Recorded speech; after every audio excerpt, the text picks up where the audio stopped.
I want to make this video. This is a beginner's guide, like Dota 2 beginner's guide.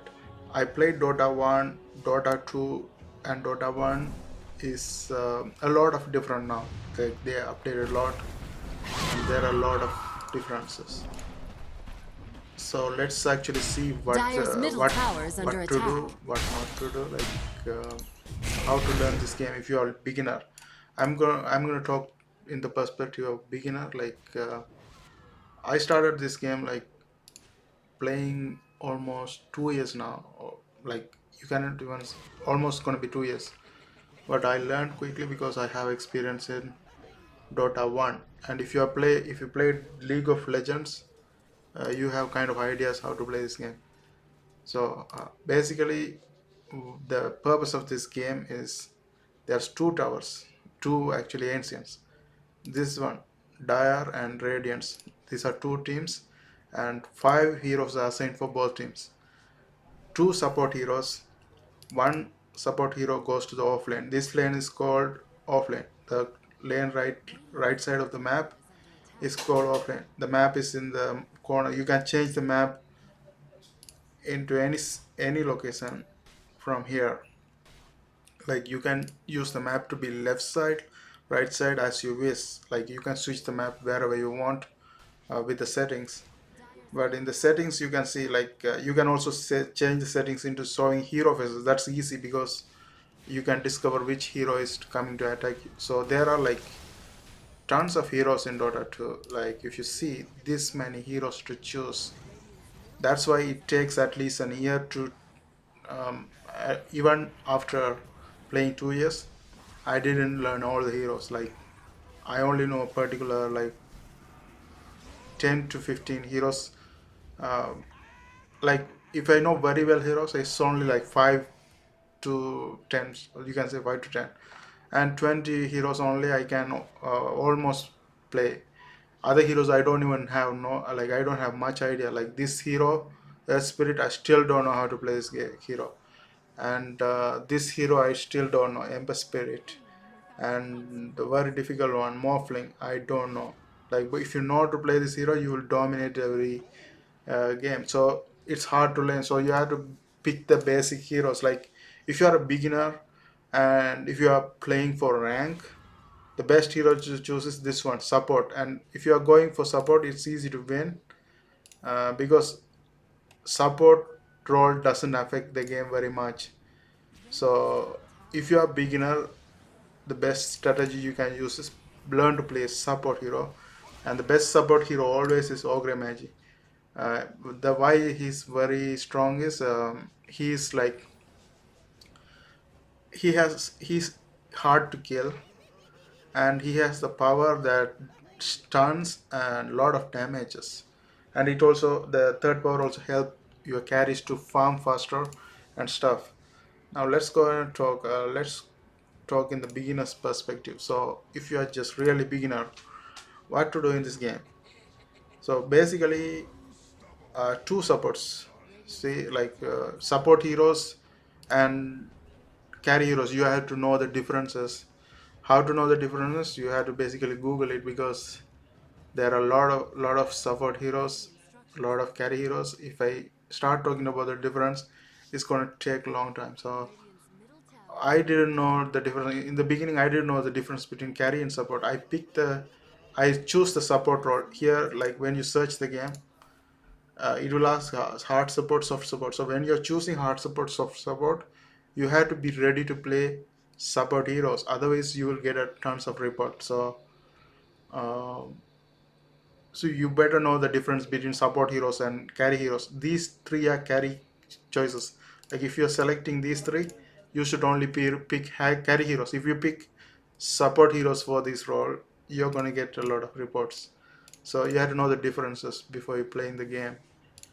Um, and what's the role of support? Support role is basically helping your carry to win the game, helping to your carry to get the kills, helping your carry to get the farms, and healing your carries.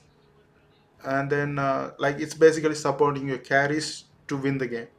That's the support role. And also if you can do some extra help by stunning and other things. It will be healing your carries. It will be much better. So that's the role of support. And carry heroes, offline carry heroes basically initiation. So it will be very easy if the initiation is a strong hero like Tidehunter. This hero is a very strong hero, hard to kill. And Axe, there are some heroes very hard to kill. So you have to, even in the carries, you have to know the difference between support. Doesn't make any difference. Hard support, soft support, it's okay to pick both support any heroes like any support hero.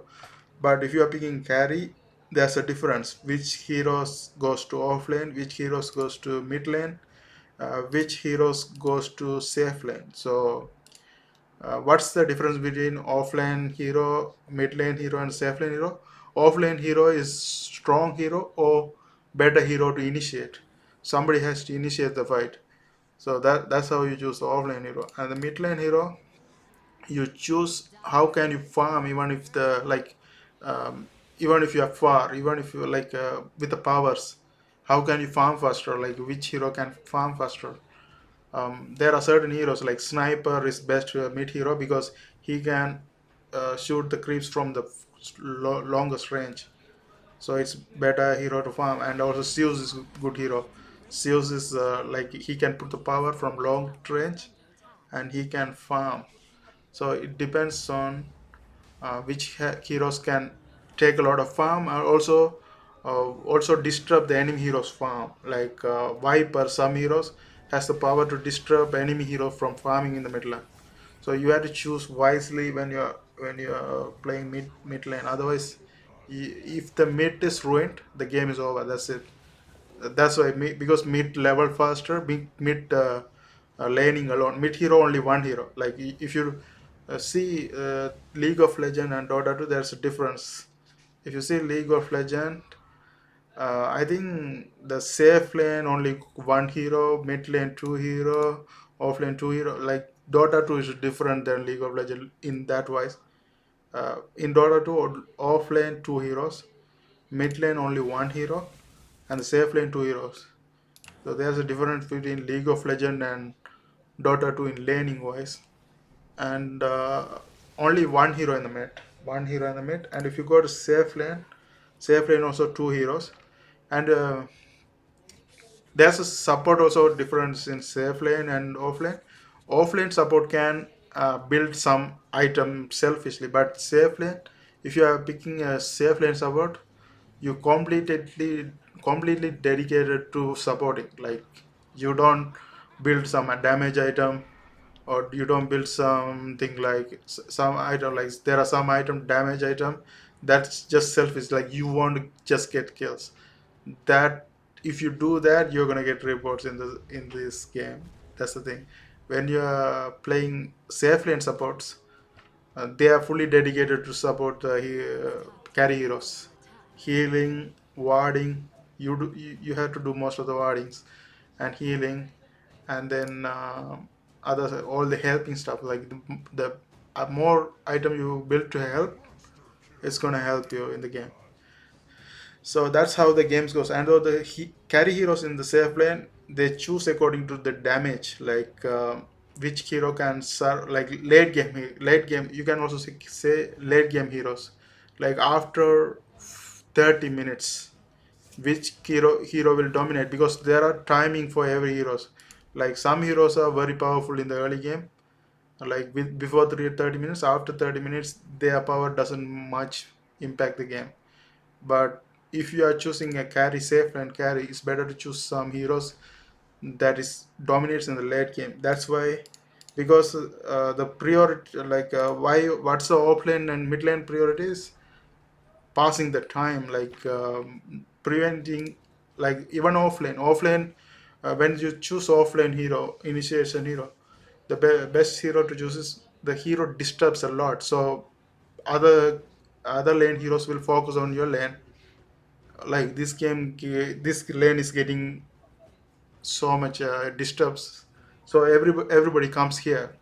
At the time, the guy in the safe lane farms, So they make the space for the safe lane hero. So the purpose of the mid, actually even the mid and offlane, to create the space for the safe lane hero. So he farms very well and dominates in the late game. So the final game is depends on the carry. Actually, carry, the main carry is safe lane carry. So that's how the game goes. So you know that destroying the ancient is the main purpose. This one and this one, more damage is good. And what you have to learn as a support is building items that help the team, and warding location, and then always put the sentry before you put. There are two wardings. One is observer ward and sentry ward. Sentry ward is to identify the invisible objects, even the invisible heroes. So if the enemy hero has observer ward, and if you place a sentry ward on top of that, you're gonna find out enemies observer wards, and you can destroy that. So it's always better to place a sentry ward before you place an observer, because the enemy may already have a sentry ward there. So if the enemy has a sentry ward, it's going to detect that one as well. So you destroy both and then you place the observer ward. So your ward will be served. There's a place to ward as well. Like you see these top places. This is the common place to ward, but there are places you because this everybody know, even the enemy know that most probably you will be warding here. But the best supports, like some of the best support, if you see in high ranking, they never place the wards in here. They never place the wards in the obvious places. They put the wards. See this guy. Like if you I can this is I'm watching like immortal rank gaming here. So here if you see um, the observer wards, nobody can detect observer wards. They place it like, okay, this is some common place, but still they do that because they are confident that they can secure this. But if they are placing here in the enemy lane, enemy side, you will most probably see it's not so obvious. Like they will put it like somewhere here in the hidden places, so enemies don't detect and destroy the ward. Because if you destroy the ward, it gives some money for that. You get some money for or destroying the wards. So they don't want to, like, it's like some hundred and 80 some gold, and it's huge in Dota 2 because you have to kill at least 9 creeps to get that amount of gold. See, each creeps give only 13, 20 golds. So if you destroy an observer, you get that much. So putting the observer ward is the main thing of the support. And other than that, building items that's helpful for the enemy team. I mean, not enemy team, friendly team. And yeah, so that's basically it. And to reach this one, you have to destroy two towers. There's this tower. Where's that? So here, this tower, and after that, there's a third tower. So you destroy this three tower to reach here. And what happens is, okay, like there's a protection here, cliff of fortification. So once the tower is very low and you don't have any helpful situation to prevent that tower, you can press this one. So that will serve your tower for certain seconds, I think. So after that, your team can try to serve, or it will actually delay the enemy from destroying the tower. Even time is important. That's why they delay the time for destroying it, because in the meantime, your team can do something useful. Um, and what happens? And second tower is stronger than the first tower, and faster also. And then third tower. So what? And also this one, if you capture this one is called what is outpost. If you capture this one, you get extra experience. Like you see, 104 outpost for the ends. I mean, two teams. one is for this team, one is for this team. So if enemy catch both of the outpost, they will get extra experience. So same goes to you. Like if you capture both of the outpost, one is yours, one is theirs. So, but if you capture these two outposts, you're gonna get extra experience. That how it goes, and then yeah, and then what happens if you destroy all the, let's say your team destroyed all three of these tower enemies, and let's look at what happens if you destroy one of these things. This is called barracks. So if you destroyed these two barracks in this lane, what's going to happen is this your creeps, this lane creeps become enemy team's creeps become stronger at this point, right? Like if enemy destroys your team's barracks in this side, two side, enemy team's creeps become very powerful. Like this one become bigger and powerful. So that lane is now in danger because you have to always have someone to stop from reaching your ancients, because the enemy creep is always gonna destroy your creep and gonna reach further and further. So some hero has to always prevent. So same thing happen if you destroy the mid one as well, and same thing happen if they destroy this one as well. What happens if they destroy all these three? Then the mega creeps mean that's the biggest one. Then after that it's very hard to even win the game. Like if you do the same thing for enemy at the same time, like if let's say your enemy is destroyed all these three and you also destroyed all these three of the enemies, so both have mega creeps, so now it's equalized. But if one of the team is destroyed all these three and enemy team is not destroyed, after that there's very almost zero chance winning the game. So after that, the enemy can just go and destroy this easily. And then here's a Roshan. What happens is Roshan gives the immortal, like you will die and you can die and wake up one time. Age of Immortal is called. Ages of Immortal. So once you get that, you can die and wake up one time. That kind of changes games. Like if a powerful hero get that, see he got that, and it lasts for 5 minutes. And if a powerful get the Aegis of Immortal, and then after getting the Aegis of Immortal, is they basically try to run into your base. The reason is within 5 minutes, if they use it, it's going to be very beneficial for them. Why? If the strong, let's usually they give it to the strongest hero. So strongest hero is hard to kill. You use all the powers, and then the hero dies. You manage to kill the hero, but he wakes up again. Now you don't have anything left because every power has cooldown, and you don't have anything left. So the enemy hero can do a lot of damage with that Aegis of Immortal at the time. That's why this is one of the game changing thing.